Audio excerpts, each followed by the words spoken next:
இப்போ அல்லாஹ் சொல்றான், பூமியில் நியாயமின்றி பெருமை கொள்பவர்களின் பார்வைகளை என்னுடைய சான்றுகளை விட்டும் நான் திருப்பி விடுவேன். சாம்பார் ஆப்புங்க இந்த ஆயத்து. அல்லாஹ் என்ன சொல்றான், இது யாருக்கு யூஸ் ஆகும் தெரியுமா? இப்போ ஒரு லிஸ்ட் போடுறான். நம்பர் 1, பூமியில் நியாயமின்றி பெருமை கொள்பவர்களின் பார்வைகளை என்னுடைய சான்றுகளை விட்டும் நான் திருப்பி விடுவேன். பூமியில நியாயமே இல்லாம பெருமை அடிக்கிறவங்கள நான் என்னுடைய அத்தாட்சிகளை பார்க்க முடியாத மாதிரி, உணர முடியாத மாதிரி, சிந்திக்க முடியாத மாதிரி, ஏற்க முடியாத மாதிரி ஆக்கி விட்டுரும். இந்த வேதம் யாருக்கெல்லாம் பயன் தருங்கிறது இந்த வசனம் சொல்லுது. யாருக்கு பயன் தராது அப்படிங்கிறது சொல்லுது. யாருக்கு பயன் தராது? நியாயமின்றி பெருமை கொள்பவன். இவன் யாரு? அல்லாஹ்வுடைய பூமியில வாழ்ந்துட்டு அல்லாஹ் கொடுத்த அருட்கொடைகளை இலவசமா அனுபவிச்சு காத்துக்கு காசு கட்டுறோமா? நீ வேலை செய்யறதுக்கு சார்ஜ் கொடுக்குறோம். கண்ணுக்கு இத்தனை மெகா பிக்சல் கேமரா இருக்கு, அதுக்கு சார்ஜ் கொடுக்குறோம். இது பவர் பேங்க் இருக்கா, பேட்டரி இருக்கா, சார்ஜர் இருக்கா, எவ்வளவு வேலை செய்யுது? இந்த மைக்கு பேட்டரி இருக்கு, சார்ஜர் இருக்கு, இதுக்கு லிமிட் இருக்கு. 2 மணி நேரத்துக்கு மேல ரெக்கார்டிங் தாங்காது. இந்த மைக் எவ்வளவு நேரம் பேசு, இந்த காது எவ்வளவு நேரம் கேட்குது,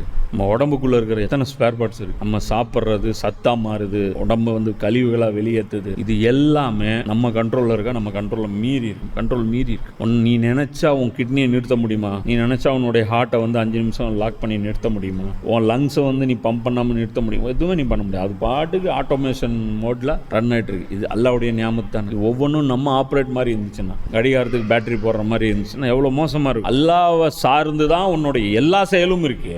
ஆனா நீ என்ன சொல்ற? அல்லாஹ் எனக்கு தேவையற்றவன்கிற திமிரு தானே உனக்கு. அல்லாஹ் காற்றை எப்படி தூய்மைப்படுத்தி கொடுக்குறான்.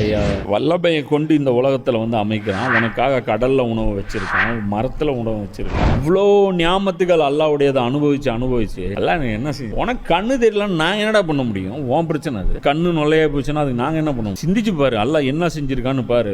ஏகப்பட்ட விஷயங்கள் அல்லாஹ் உனக்கு செஞ்சிருக்கு. இவன் என்ன நினைக்கிறான்? அல்லாஹ்வை விட தங்களை மேலாளர்களாக நினைக்கிறான். அதெல்லாம் போய் அல்லாஹ்ட்ட போய் நிக்கணும்னு அவசியம் கிடையாது. சரியா? இருந்தா என் முன்னாடி நிக்க சொல்லி நம்புறேன். இந்த மாதிரி சிந்தனை குருடு இருக்கவர்களை அல்லாஹ் என்ன பண்ணுவோம்? எந்த அத்தாட்சி காமிச்சாலும் அவங்களுக்கு யூஸே ஆகாது. அவங்க மறுத்துட்டே தான் இருக்கு. தங்களுக்கு மேல் ஒரு இறைவன் இருப்பதாகவோ அல்லது வானம் பூமியின் படைப்பை ஒருத்தன் இயக்கிறதாகவோ அவங்க மதிக்கவே மதிக்காம தன்னை ஒரு சுயம்புவா நினைச்சுக்க. எல்லாம் நான் தான், எல்லாம் என்னுடைய இதுதான். ஏன்டா செல்வந்தரா இருக்க? எஃபர்ட் போட்டிருக்கேன் ஜி, என்ன நினைச்சீங்க? எவ்வளோ பிளான் பண்ணி நான் அதெல்லாம் செஞ்சிருக்கேன் தெரியுமா அப்படிமா. இதெல்லாமே என்ன நினைப்பான்? அவனுக்கு கிடைச்ச செல்வத்துக்கு அவன் காரணம் என்ன சொல்லுவான்? என்னுடைய தகுதியின் காரணமாக இது நான் அடைஞ்சிருக்கேன். என்னுடைய உடல் ஆரோக்கியத்துக்கு என்ன சொல்லுவான்? நான் அவ்வளோ மெயின்டைன் பண்றேன். சும்மா நினைச்சீங்களா? 5 கிலோமீட்டர் ஓடுறேன், 4 கிலோமீட்டர் ஓடுறேன், கரெக்டா என்னுடைய டயட் பிளான் இருக்கு, அதனாலதான் நான் ஆரோக்கியமா இருக்கேன். அல்லாஹ் எல்லாம் எதுவுமே கொடுக்கல அப்படிமா. இது இல்லைன்னா நியாயமின்றி பெருமையை அடிக்கிற இந்த கேட்டகரியில இது வர்றது.